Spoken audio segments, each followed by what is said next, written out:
प्रिय विद्यार्थियों, कैसे हैं आप लोग। आज के वीडियो में हम क्लास 12 केमिस्ट्री चैप्टर 1 विलयन का मोस्ट इंपोर्टेंट टॉपिक को पढ़ने वाले हैं। तो दोस्तों, आज के वीडियो में हम परासरण दाब को पढ़ेंगे कि परासरण दाब क्या होता है। तो देखिए, परासरण दाब समझने से पहले आपको अर्धपारगम झिल्ली और परासरण ये दोनों चीजें पढ़ना होगा, उसके बाद ही आप परासरण दाब को समझ सकते हैं। तो पहले हम जानेंगे कि अर्धपारगम झिल्ली क्या होता है, उसके बाद जानेंगे परासरण क्या होता है, उसके बाद हम पढ़ेंगे परासरण दाब क्या होता है। तो वीडियो को स्टार्ट करते हैं। आज के वीडियो को पूरा देखने के बाद आपको परासरण दाब में कोई दिक्कत नहीं होगी। हम परासरण दाब को समझेंगे, उसके बाद इस पर एक न्यूमेरिकल को सॉल्व करेंगे।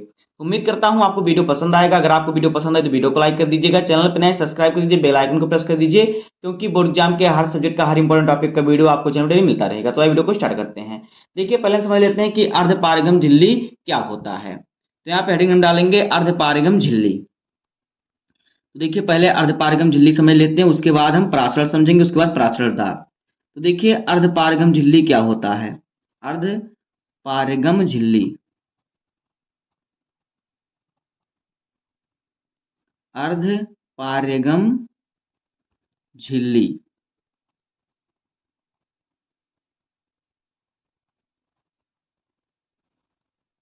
तो देखिए, अर्धपारगम झिल्ली क्या होता है। यह एक ऐसी झिल्ली होती है जो विलायक के अणुओं को अपने अंदर से प्रवाहित होने देती है। यानी कि ऐसी झिल्ली जिसमें जो विलायक होते हैं, जल है, जल विलायक है, तो जल के अणु इससे क्या होगा, इस पार से उस पार जा सकते हैं, लेकिन जो विलेय पदार्थ होगा उसके अणु झिल्ली के पार नहीं जा पाएंगे। तो ये होता है अर्धपारगम झिल्ली, जिसके बारे में हम लिखते हैं इसकी परिभाषा की अर्धपारगम झिल्ली क्या होता है। तो देखिए, ऐसी झिल्ली, ऐसी झिल्ली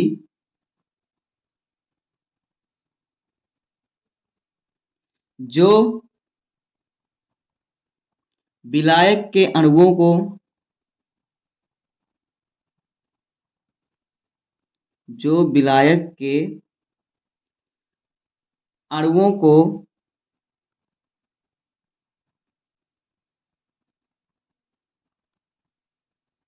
क्या करती है, अणुओं को अपने अंदर से प्रवाहित होने देती है,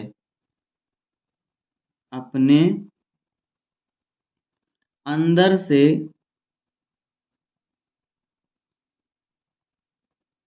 प्रवाहित होने देती है, प्रवाहित क्या करती है, प्रवाहित होने देती है।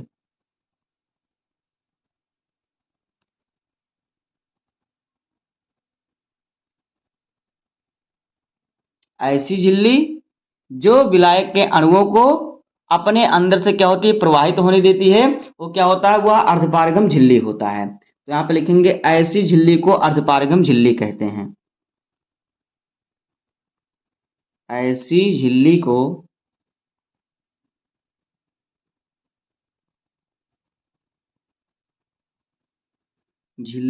क्या कहते हैं, अर्धपारगम झिल्ली कहते हैं।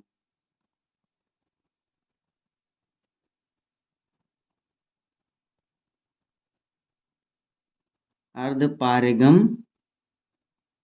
झिल्ली कहते हैं।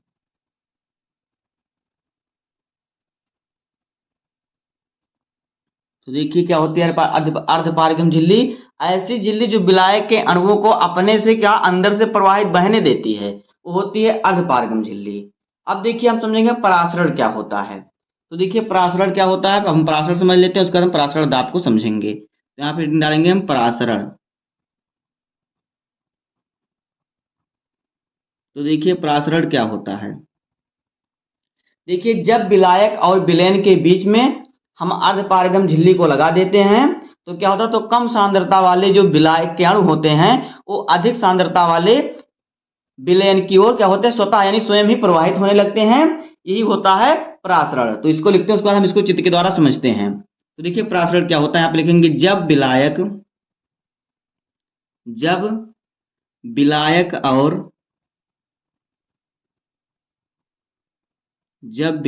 और विलयन के बीच में, विलयन के बीच में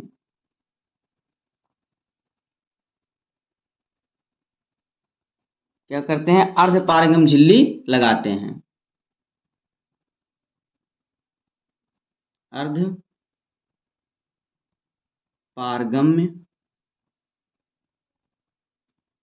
झिल्ली को लगाते हैं, झिल्ली को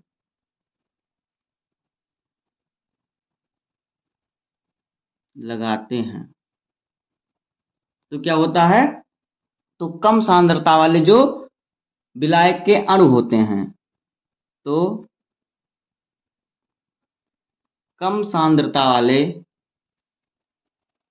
थोड़ा इसको आगे कर लेते हैं, कम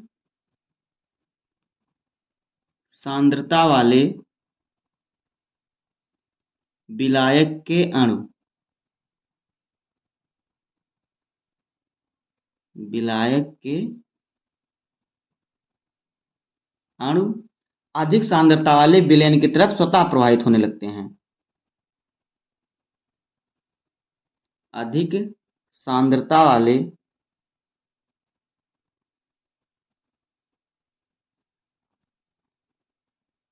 विलयन की तरफ या विलयन की ओर, विलयन की ओर स्वतः प्रवाहित होने लगते हैं, स्वतः प्रवाहित होने लगते हैं।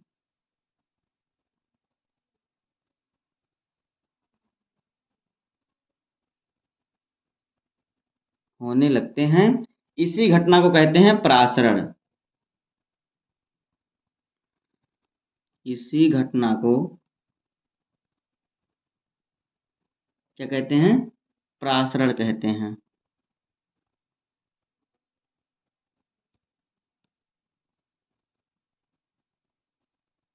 कहते हैं प्रासरण क्या होता है, जब विलायक और विलयन के बीच में हम अर्धपारगम झिल्ली लगा देते हैं तो कम सांद्रता वाले विलायक के जो अणु होते हैं अधिक सांद्रता वाले विलयन की ओर खुद ही प्रवाहित होने लगते हैं। इसी घटना को प्रासरण कहते हैं। देखिए इसको हम चित्र के द्वारा समझते हैं अच्छे तरीके से, तब आपको समझाएगा कि प्रासरण क्या होता है। तो देखिए इसको हम चित्र से समझेंगे। पहले हम एक चित्र बना लेते हैं, उसके बाद आपको समझाते हैं। तो देखिए यहाँ पे हम चित्र बनाते हैं।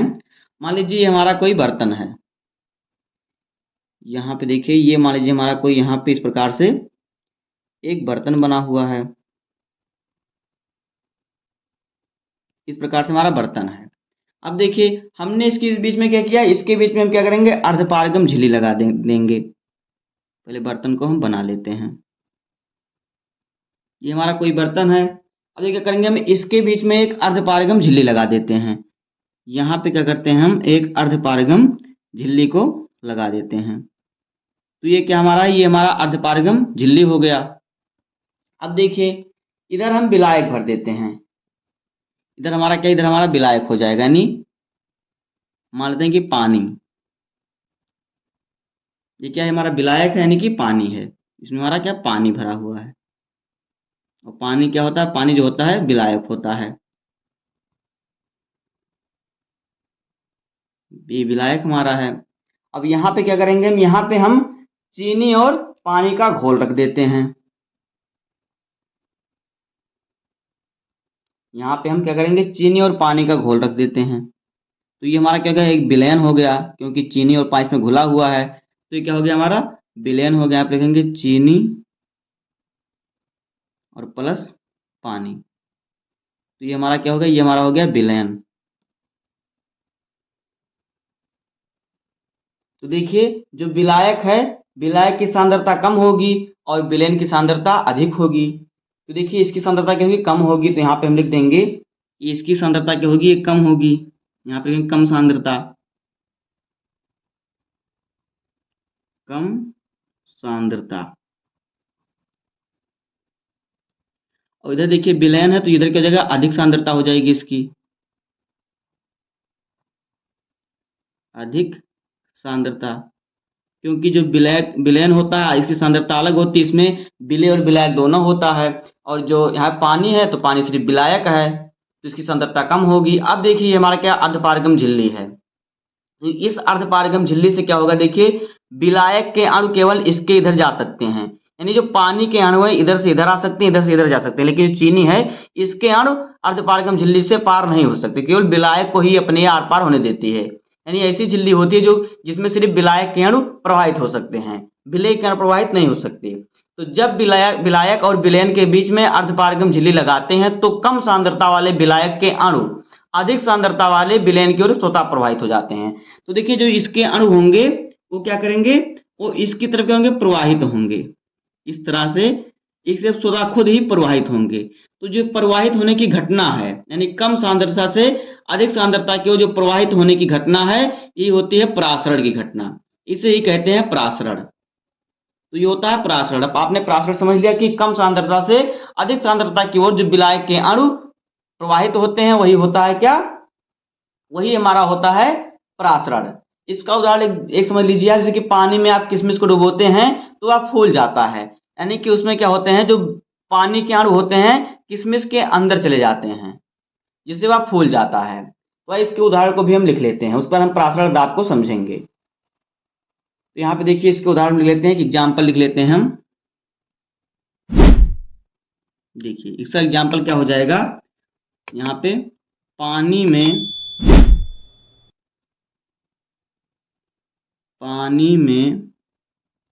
किशमिश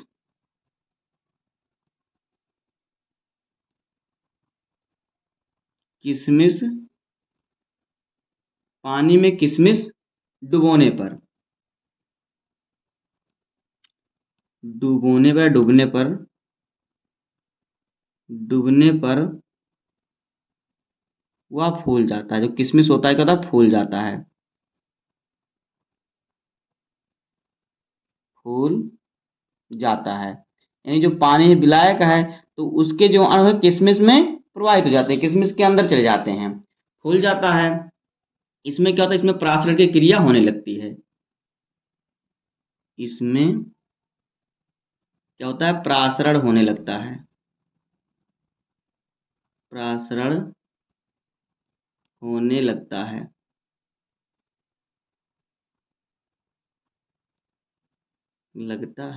तो यही होता है परासरण।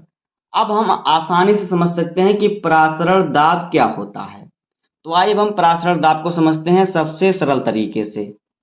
वीडियो को अगर आप लास्ट तक देख लेंगे तो आपको परासरण में, अर्धपारगम झिल्ली में और परासरण दाब में कोई दिक्कत नहीं होगी। साथ में हम इसका एक न्यूमेरिकल भी सॉल्व करेंगे। तो देखिए परासरण दाब क्या होता है, यहाँ पे हेडिंग डालेंगे परासरण दाब। परासरण दाब,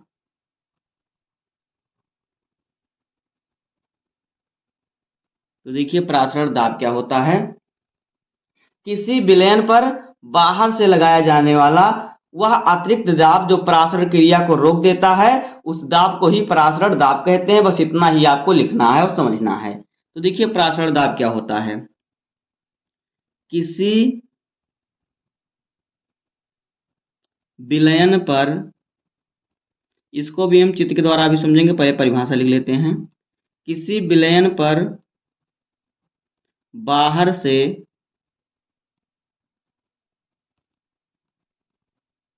लगाया गया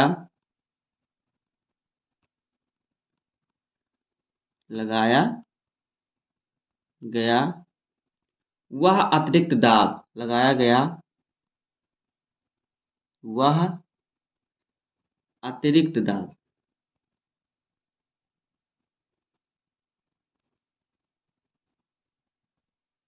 जो क्या करे, जो परासरण क्रिया को रोक दे, जो परासरण क्रिया को क्या करे, रोक दे, क्रिया को रोक दे,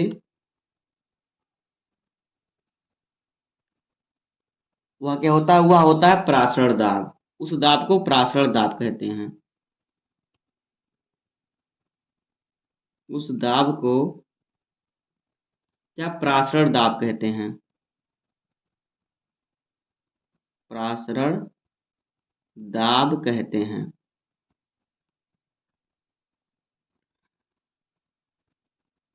और प्रासरण दाब को हम कैसे प्रदर्शित करते हैं? इसे पाई से प्रदर्शित करते हैं। कैसे? पाई से। तो यहाँ पे लिख देंगे इसे पाई से प्रदर्शित करते हैं। प्रदर्शित करते हैं।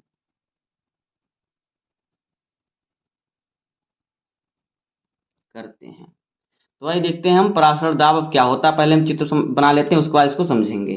तो देखिए, जिस प्रकार से हमने प्रासरण में चित्र बनाया था उसी प्रकार से हमें प्रासरण दाब में भी चित्र बनाना पड़ेगा।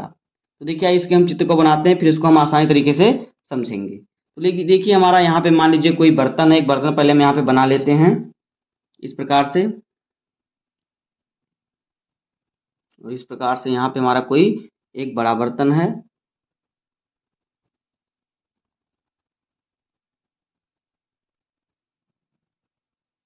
देखिए, पहले बर्तन को बनाएंगे, उसका तभी हम आपको अच्छे तरीके से समझाएंगे। तो देखिए, मान लीजिए कि ये हमारा कोई बर्तन है। इस प्रकार से हमारा बर्तन बना हुआ है।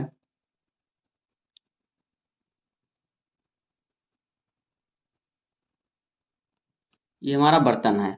अब इसके बीच में भी हम क्या करेंगे? अर्धपारगम झिल्ली को लगाएंगे। क्या करेंगे? यहाँ पे भी हम अर्धपारगम झिल्ली लगाएंगे। तो यहाँ पे देखिए, हम यहाँ पे लगा देते हैं इसके बीच में अर्धपारगम झिल्ली। तो ये हो गया अर्धपारगम झिल्ली। इसको आप लिख भी सकते हैं कि यह अर्धपारगम झिल्ली है, एरो देकर।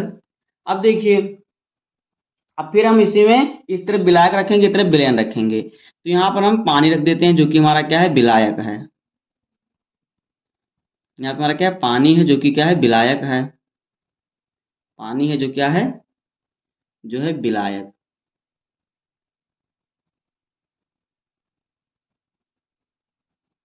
अब यहाँ पे हम विलयन रख देंगे एक। यहाँ पे भी हम क्या करेंगे? चीनी और पानी का घोल रख लेते हैं। तो यहाँ पे देखिए क्या है? चीनी और पानी का हम घोल रख लेते हैं, तो ये हमारा विलयन बन जाएगा। तो इधर ये हमारा हो गया चीनी प्लस पानी का घोल। चीनी और प्लस में पानी, ये क्या हो गया? हमारा विलयन हो गया, क्योंकि इसमें विलय और विलायक दोनों मिला हुआ है। विलय चीनी है और विलायक क्या है? पानी है। तो ये विलयन हो गया। तो देखिए, अब क्या होगा? इस प्रकार से जब ये हो जाएगा, एक तरफ हम रखेंगे विलायक, एक तरफ विलयन, तो क्या होगा? देखिए, तो जो विलायक के अणु होंगे वो क्या करेंगे? विलयन की तरफ स्वतः ही गत करेंगे, क्योंकि जो विलायक होता है उसकी सांद्रता कम होती है। तो यहाँ पे कम सांद्रता है, लिखेंगे कम सांद्रता, क्योंकि विलायक की सांद्रता कम होती है और जो विलयन होता है उसकी सांद्रता अधिक होती है। अधिक सांद्रता। तो देखिए क्या होगा? जो विलायक है, विलायक के अणु क्या होंगे? विलयन की तरफ स्वतः ही गत करेंगे, क्योंकि जो कम सांद्रता से अधिक सांद्रता की तरफ गत करते हैं जो विलायक के अणु होते हैं, अर्धपारगम झिल्ली से ये प्रवाहित हो सकते हैं जो विलायक के अणु होते हैं। किसी विलयन पर बाहर से लगाया गया वह अतिरिक्त दाब जो परासरण क्रिया को रोक दे। तो देखिए, जब ये विलायक के जो अणु होंगे ये विलयन की तरफ क्या होंगे? स्वतः ही प्रवाहित होने लगेंगे, तो इसमें परासरण की क्रिया होने लगती है। तो जो इसमें परासरण की क्रिया होने लगती है, तो देखिए अब हम क्या करें? अब हम इस पर अतिरिक्त दाब लगाएं। जो विलयन हमारा, इस पर अगर हम दाब लगाएं, तो मान लीजिए हम इस प्रकार से, इस पर क्या है? इस पर हम कोई अतिरिक्त दाब लगा रहे हैं। अगर इस पर हम कोई क्या करें? अतिरिक्त दाब लगाएं, इस प्रकार से हम इस पर कोई अतिरिक्त दाब लगाएं, यहाँ पे हम पी लगाएं, क्या? दाब लगाएं। तो जब इस पर कोई दाब लगाएंगे तो क्या होगा? देखिए, जब इस पर हम क्या दाब लगाएंगे तो क्या होगा? तो इस पर जब हम दाब लगाएंगे तो इसका क्या होगा? देखिए, तो इसके जो जल, पानी और चीनी के जो कण हैं आपस में नजदीक आ जाएंगे। तो जब ये नजदीक आ जाएंगे तो इनके अणुओं के बीच में जगह कम बचेगी, जिससे क्या होगा? ये पानी के अणु विलयन के इधर नहीं आ पाएंगे, यानी कि ये रुक जाएंगे। ये जो होंगे इस तरह प्रवाहित नहीं हो पाएंगे। जिन इस पर दाब लग जाएगा तो इसके अणु नजदीक आ जाएंगे, तो जो विलायक का जो अणु होगा वो विलयन की तरफ गत नहीं कर पाएगा, यानी कि प्रासरण क्रिया रुक जाएगी। तो जब प्रासरण क्रिया रुक जाएगी तो यही दाब जो होगा वो प्रासरण दाब होगा। तो किसी विलयन पर बाहर से लगाया गया वह अतिरिक्त दाब जो प्रासरण क्रिया को रोक दे, उस दाब को प्रासरण दाब कहते हैं और इसे पाई से प्रदर्शित किया जाता है। तो यही होता है प्रासरण दाब। अब आइए हम इसके सूत्र को समझते हैं सबसे सरल तरीके से। तो देखिए प्रासरण दाब का सूत्र क्या होता है, हमने क्लास 11th में पढ़ा है कि देखिए क्या होता है प्रासरण दाब का सूत्र जो होता है, ये होता है पी वी बराबर क्या होता है एन आर टी, ये होता है प्रासरण दाब का शून्य। तो देखिए इसमें जो होगा, जो हमने पढ़ा, इसमें देखिए हम प्रासरण दाब को पाई से प्रदर्शित करते हैं। तो पी के स्थान पर हम क्या करेंगे, पाई लगा देंगे। तो यहाँ पे हमारा ये हो जाएगा पाई भी बराबर एन आर टी। तो ये होता है प्रासरण दाब का सूत्र। ये क्या होता है, यही होता है प्रासरण दाब का सूत्र, पाई भी बराबर एन आर टी। अगर इसको हम और सरल तरीके से लिखना चाहें तो ये क्या हो जाएगा, तो यहाँ पे पाई बराबर भी हमारा उधर चला जाएगा, तो क्या हो जाएगा एन बटे भी इंटू में क्या आर टी, ये भी सूत्र हमारा है। अब देखिए जो एन भी होता है, ये क्या होता है, जो एन भी होता है ये मोलरता के बराबर होता है, अणुओं की संख्या बटे क्या होता है, अणुओं की संख्या बटे क्या होता है, विलयन का आयतन। तो देखिए यहाँ पे जो हमारा एन वी है ये मोलरता एम के बराबर होता है। तो देखिए एन बटे वी के स्थान पर हम एम भी लिख सकते हैं। तो यहाँ पे हमारा सूत्र हो जाएगा पाई बराबर एम आर टी। अब देखिए जो एन बटे वी होता है ये सांद्रता के बराबर भी होता है, सांद्रता भी होता है। सी बराबर क्या होता है एन बटे वी, ये सांद्रता का भी सूत्र होता है। तो देखिए एम के स्थान पर हम सी भी रख सकते हैं। तो यहाँ पे हम देखिए पाई बराबर हमारा क्या हो जाएगा सी आर टी। तो देखिए जिस सूत्र का उपयोग जहां पर आपको पड़े उस सूत्र को आप उसका उपयोग वहां पे कीजिएगा। तो ये होता है प्रासरण दाब का सूत्र। अब हम यहाँ पे लिख लेते हैं कि हमें जो जो चीजें दी हुई वो क्या क्या हैं। तो देखिए यहाँ पे हम सबको लिख लेते हैं, उसके बाद हम इसको अच्छे तरीके से बताएंगे आपको कैसे इसको आपको न्यूमेरिकल सॉल्व करना है, फिर इस पर न्यूमेरिकल को सॉल्व करेंगे।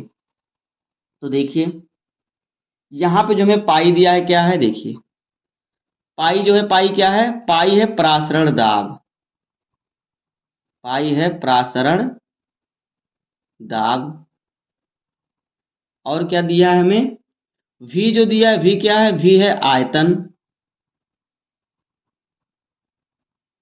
और फिर हमें क्या दिया हुआ है, एन जो है क्या दिया, देखिए एन जो है ये क्या है, ये है मोलों की संख्या, मोलों की संख्या। और क्या हमें दिया हुआ, आर दिया है। तो आर जो है ये गैस नियतांक है, क्या है, गैस नियतांक है ये, जिसका जो मान होता है कितना होता है, गैस नियतांक का मान कितना होता है, ये हमारा, इसे हम रिडबर्ग नियतांक भी कहते हैं। इसे क्या कहते हैं, इसे रिडबर्ग नियतांक भी कहते हैं। तो इसका जो मान होता है वो कितना होता है, वो होता है 8.314 जूल प्रति केल्विन प्रति मोल, जूल प्रति केल्विन और फिर प्रति मोल। अब देखिए इसका एक मान और होता है, अगर ये वायुमंडलीय दाब पे लिखा जाएगा तो इसका मान क्या होगा, तो इसका मान होगा 0.0821। इसका देखिए, तो इसका मान अगर यहाँ पे लिख देते हैं कि अगर वायुमंडलीय दाब पे इसका मान लिया जाएगा तो कितना रहेगा। तो यहाँ पे देखिए इसका मान हम लिख देते हैं, गैस नियतांक का मान देखिए वायुमंडलीय दाब पर, वायुमंडलीय पर इसका जो मान होता है कितना होता है, गैस नियतांक का मान कितना होता है वायुमंडलीय दाब पर 0.0821। क्या होता है, ये होता है लीटर, क्या होता है लीटर वायुमंडल, लीटर वायुमंडल प्रति मोल। तो यहाँ पे हम इसको लिख देंगे, इसको यहाँ पे हम लिख देंगे देखिए लीटर एंड यानी एटमॉस्फेयर केल्विन प्रति मोल, ये हो जाएगा। उसके बाद देखिए आगे इसमें देखिए हमारा क्या है, इसमें आगे हमारा जो है तो देखिए क्या हो जाएगा, इसमें जो हमारा टी है, टी देखिए क्या है, इसमें जो सूत्र में हमारा टी है ये क्या है, ये है हमारा तापमान, ये क्या है, तापमान है यानी टेम्परेचर। और देखिए यम जो है क्या है, यम है मोलरता।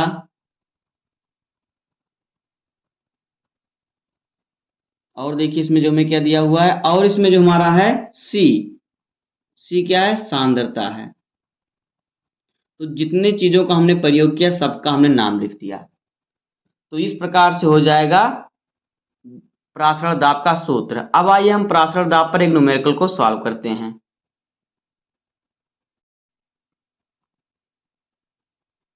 दोस्तों देखिए हमारा क्वेश्चन क्या है, एक कार्बनिक पदार्थ के 4 ग्राम जल में एक कार्बनिक पदार्थ हमारा, उसको 4 ग्राम जल में घोलकर विलयन का कुल आयतन 600 ml प्राप्त किया गया।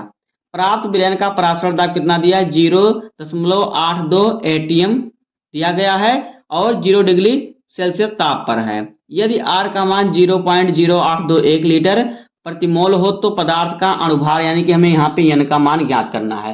तो पहले जो चीजें हमें दी हुई है पहले उसको हम लिख लेंगे, उसके बाद हमें जो सूत्र लगाएंगे सूत्र के अनुसार हमें जो ज्ञात करना होगा उसको हम ज्ञात करेंगे। तो यम का मान हमें यहाँ पे ज्ञात करना। देखिए आपको इसको कैसे हल करना है, देखिए जो जो हमें दिया हुआ है पहले उसको हम लिख लेंगे। तो हमें क्या दिया है, हमें देखिए 4 ग्राम यानी कार्बनिक पदार्थ का 4 यानी हमें जो पदार्थ विलेय पदार्थ का जो भार हमें दिया है 4 ग्राम, यानी कि स्मॉल डब्लू का मान कितना दिया हमें, 4 ग्राम दिया हुआ है, 4 ग्राम दिया है।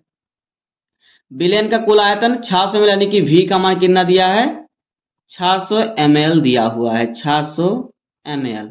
अब देखिए ml को हम क्या करेंगे, लीटर में बदलेंगे तो ये हमारा हो जाएगा 0.6 लीटर, ये हमारा हो जाएगा। क्योंकि जब हम ml को बदलेंगे लीटर में तो हमारा 0.6 क्या हो जाएगा, लीटर हो जाएगा। उसके बाद देखिए हमें क्या दिया हुआ है, उसके बाद हमें परासरण दाब कितना दिया है, पाई का मान देखिए हमें कितना दिया हुआ है, परासरण दाब जो हमारा है कितना दिया है 0.82 हमें ये परासरण दाब दिया हुआ है। तापमान दिया है 0 डिग्री सेल्सियस यानी टी का मान कितना दिया है 0 डिग्री सेल्सियस। अब इसको हम बदलेंगे केल्विन में तो ये हमारा हो जाएगा, देखिए कितना, इसमें प्लस कर देंगे हम 273, तो ये हमारा कितना आ गया 273 केल्विन, क्योंकि 0 इसमें जुड़ेगा तो वही रहेगा। तो तापमान कितना हो गया 273 केल्विन हमें तापमान दिया हुआ है। उसके बाद देखिए हमें ज्ञात क्या करना है, तो यहाँ पे हमें जो है देखिए यहाँ पे हमें R का मान लिख लेते हैं पहले। तो R का मान हमें दिया है, कितना दिया हुआ है, ये दिया है 0.0821, ये हमें दिया। और यहाँ पे हमें यम का मान ज्ञात करनी, अणुभार हमें ज्ञात करना है। तो देखिए कैसे आप m का मान निकालेंगे, पहले हम सूत्र को लिख लेते हैं, उसी के अनुसार हम पूरे क्वेश्चन को हल कर लेंगे। देखिए सूत्र पे कैसे हम रखेंगे, हमारा सूत्र जो होता है परासरण दाब का सूत्र क्या होता है अभी हमने आपको बताया है। तो देखिए परासरण दाब का सूत्र होता है पाई, क्या होता है, पाई V बराबर NRT, ये होता है परासरण दाब का सूत्र। अब देखिए अगर हम मोलरता से निकालें तो n का मान जो हमारा होता है क्या होता है, n का मान होता है W/m। तो n की जगह पर हम W/m भी रख सकते हैं, तो यहाँ पे हम रखेंगे। तो हमारा जब रखेंगे मान तो हमारा ये हो जाएगा, देखिए पाई V बराबर क्या हो जाएगा W/m, क्योंकि n की जगह पर हम W/m रखेंगे और हमारा है R और T हो जाएगा। देखिए अगर हम यहाँ पे क्या करते, अगर हम यहाँ ml को लीटर में ना बदलते तो यहाँ पे हमारा 1000 से गुणा हो जाता, सूत्र में हमारा 1000 से गुणा हो जाता, लेकिन हमने बदल लिया तो हम इसी का मान रखेंगे, तो हम 1000 से गुणा नहीं करेंगे। अब देखिए सूत्र को हम थोड़ा ढंग से लिख लेंगे तो ये हमारा यहाँ पे क्या हो जाएगा, देखिए अगर हम सूत्र को ढंग से लिख लेंगे तो ये हमारा यहाँ पे हो जाएगा, देखिए एम से एम को अगर हम इधर लेके आए तो यहाँ पे हमारा m बराबर जो है क्या हो जाएगा, जो हमारा पाई V है ये बट्टे में चला जाएगा, तो हमारा इधर हो जाएगा WR/T और बट्टे में हो जाएगा पाई V, ये हो जाएगा। अब इसी पर हम मान रख देंगे तो हमारा जो है ये इसका आंसर आ जाएगा। तो देखिए हम मान रख देते हैं, तो यहाँ पे अगर हम मान रखेंगे तो देखिए W का मान कितना दिया है, हमें दिया है 4 ग्राम, तो हम रखेंगे यहाँ पे 4। R का मान कितना दिया है 0.0821, तो 0.0821 821। टेम्परेचर कितना है 273 केल्विन निकला है हमारा, तो 273 केल्विन, क्योंकि टेम्परेचर को हम केल्विन में ही रखेंगे पराशर दाब में, सेल्सियस में नहीं रखेंगे। पाई का मान कितना हुआ, जो पराशर दाब कितना दिया है 0.82, तो यहाँ पे रखेंगे 0.82।